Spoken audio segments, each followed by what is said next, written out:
Saludos cordiales para todos. En esta oportunidad presentaremos nuestro video. ¿Quién no se quedó asombrado con todos los efectos que tienen actualmente las películas proyectadas en las salas de cine? Pero no siempre fue así. Con el pasar del tiempo, estas industrias tuvieron una serie de mejoras y a continuación veremos cómo evolucionó la forma de captar una imagen para luego darle movimiento y finalmente poder ser proyectada en una sala de cine o simplemente poder verla desde tu dispositivo móvil. Por eso a continuación les hablaremos de la evolución del cine. Desde la prehistoria del hombre tenía la intención de querer captar lo que veía. Un claro ejemplo donde podemos evidenciar esto son en las pinturas rupestres encontradas en las cuevas de Altamira en España, donde podemos ver la imagen de un jabalí con 8 patas. No se trata de un animal deforme.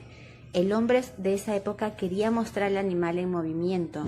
Luego en Asia aparecieron las sombras chinescas, que consistían en juegos de sombras sobre una superficie blanca, iluminada por luz que se encontraba ubicada a espalda de los espectadores.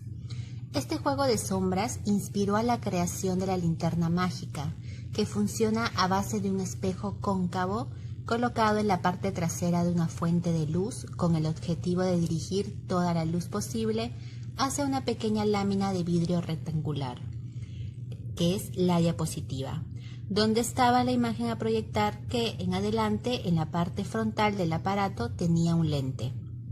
Con el pasar del tiempo se crea el invento que podría llamarse como el precursor del cine, que es la cámara oscura.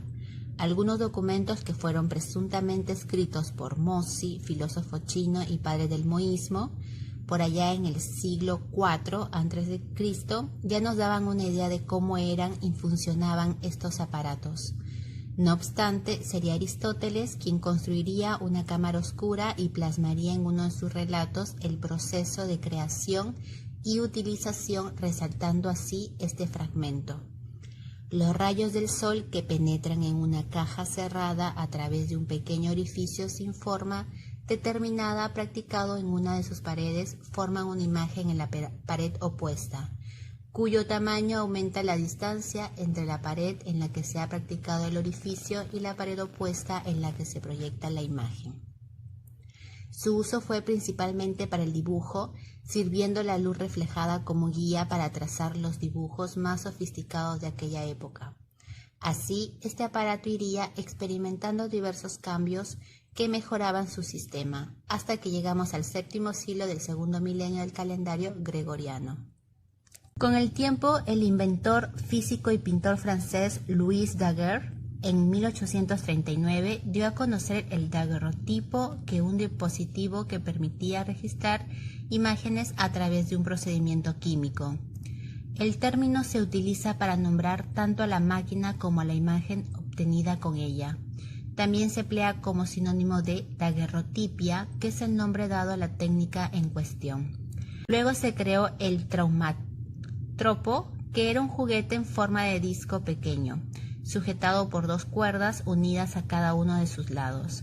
Se dibuja una imagen en cada una de las caras del disco y se utiliza de tal manera que, cuando se hace girar el disco, las 2 imágenes aparecen sobrepuestas.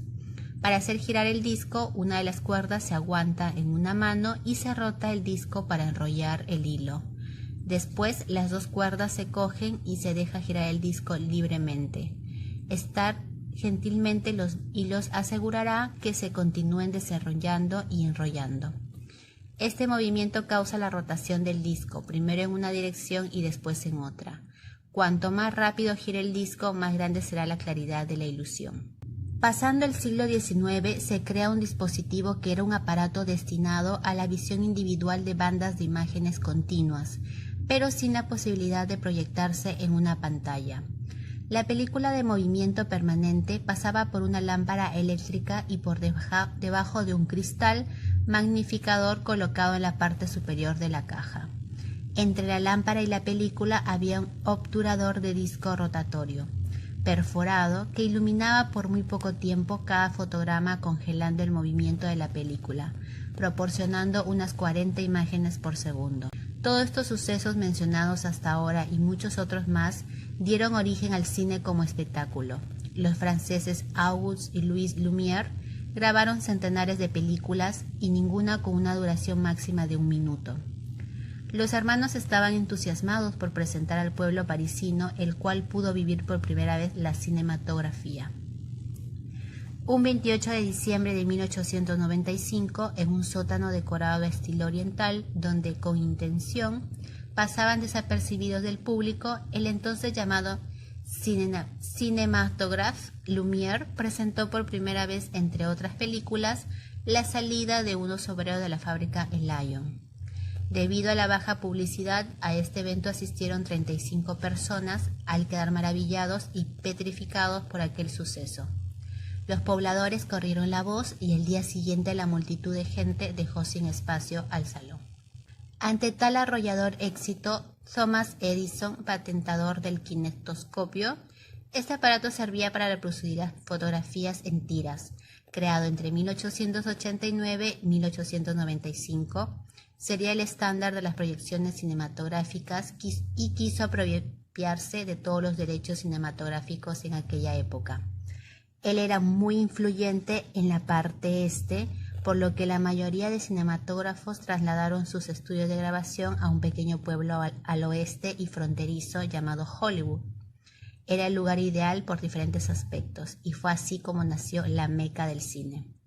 En esta época nació el sistema de estrellas, que era básicamente actores ofrecidos como mercancía, naciendo aquí los revolucionarios Charles Chaplin y Mary Pickford. Hasta aquella época el cine era totalmente mudo. Bueno, relativamente. Aunque ciertamente las proyecciones no emitían ningún tipo de sonido, era común encontrar en las salas de cine pianistas, cantantes, entre otros músicos, tocando mientras la película avanzaba, y siempre había una especie de orador explicando los sucesos a las personas. La gente seguía maravillada con el cine, sobre todo hollywoodense, pues la calidad de imagen y producción habían dado avances impensables. Y aunque había sonido a los alrededores de lo proyectado, sería la adaptación del sonido en las imágenes el siguiente gran paso.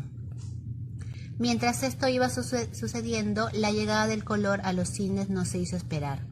En 1932, el primer montaje audiovisual a color fue realizado por Walt Disney, y el primer largometraje vería la luz 3 años después, con la llegada de la Feria de las Vanidades de Rubén Mamoulian.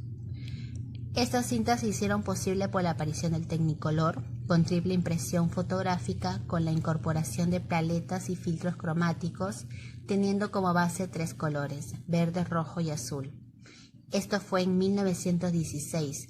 Sin embargo, la primera película a color se realizó en 1901, solo que el proceso requería agregar filtros sobre la película en blanco y negro. Uno de los asistentes de aquella presentación de los hermanos Lumière era George Méliès, quien quedó gratamente impactado y conmovido con lo que presenció, y por su espíritu ilusionista y emprendedor, decidió llevar el cine a un nivel aún más alto. En un principio combinó la magia con el teatro, atrayendo así públicos juveniles y adultos.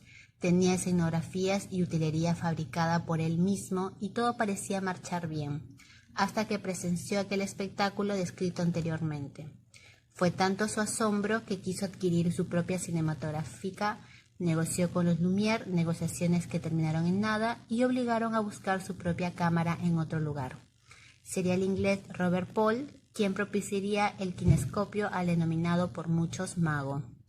Este personaje sería una pieza clave para la evolución del cine, pues sin querer, tras algunas fallas técnicas con su aparato recopilatorio, descubrió lo que hoy se conoce como efectos especiales y montaje. Fue tanta su creatividad y reinvención al momento de utilizar el invento de los franceses que hasta el día de hoy es tema de discusión el cómo llegó a realizar ciertas obras mostradas. Su obra representativa de este personaje se presentó en 1902, llamado Viaje a la Luna, inspirado en los libros de Julio Verne, De la Tierra a la Luna y Los primeros hombres en la Luna. Fue esta pieza de arte la que, por decirlo así, creó el cine de ciencia ficción. La decadencia de Méliès comenzaría en 1914 con la llegada de la Primera Guerra Mundial, y por obvias razones el cine se vio afectado económica y evolutivamente. El primer sistema de cine en 3D que se patentó fue en 1890 y lo realizó William Friese Greene. El siguiente paso dado por Frederick Eugene Ives llegó 10 años después con su cámara de 2 lentes.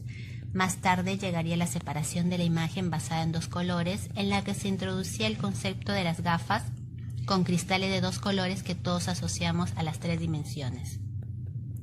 Habría que esperar hasta 1922, concretamente el 27 de septiembre, para ver la primera película en 3D en salas comerciales usando el sistema de 2 proyectores. Su título fue The Power of Love. Posteriormente se sucedieron grabaciones en las que se usaban cámaras estereoscópicas. Pero la primera proyección en 3D realmente fue la que se realizó el 10 de junio de 1915 en el Teatro Astor de New York y que se componía de 3 cortos con escenas rurales de Estados Unidos, un documental sobre las cataratas del Niágara y una selección de escenas del Rey de la Estafa. La llegada del Internet daría inicio a una nueva era en el cine, principalmente en la materialización de los efectos especiales. Se desarrollaron programas internos en los cuales se podían agregar y o generar imágenes sorpresivas sin la necesidad de crear maquetas para realizarlas. Se dio la bienvenida a los efectos especiales hechos en medios digitales, para esa época en un ordenador. La primera película que hizo uso de ello fue Tron de 1982. Se desenvolvió tan rápido que en 1995 Pixar presentó Toy Story, la primera película hecha completamente en una computadora. En 2004 se comenzó a rodar películas enteras sin necesidad de locaciones, con el uso de una pantalla azul.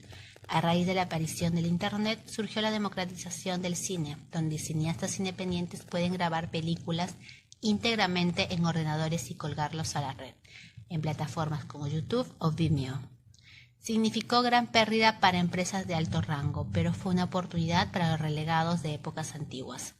A toda esta era que salió a flote en el siglo XX se le conoce como cine digital. Hemos podido ver que el cine tuvo una gran evolución desde las cavernas gracias a esa obsesión por querer capturar a las imágenes en movimiento, dando paso a la creación de muchos inventos que dieron comienzo al cine actual. Hemos podido ver que el cine tuvo una gran evolución desde las cavernas gracias a esa obsesión por querer capturar a las imágenes en movimiento, dando paso a la creación de muchos inventos que dieron comienzo al cine actual.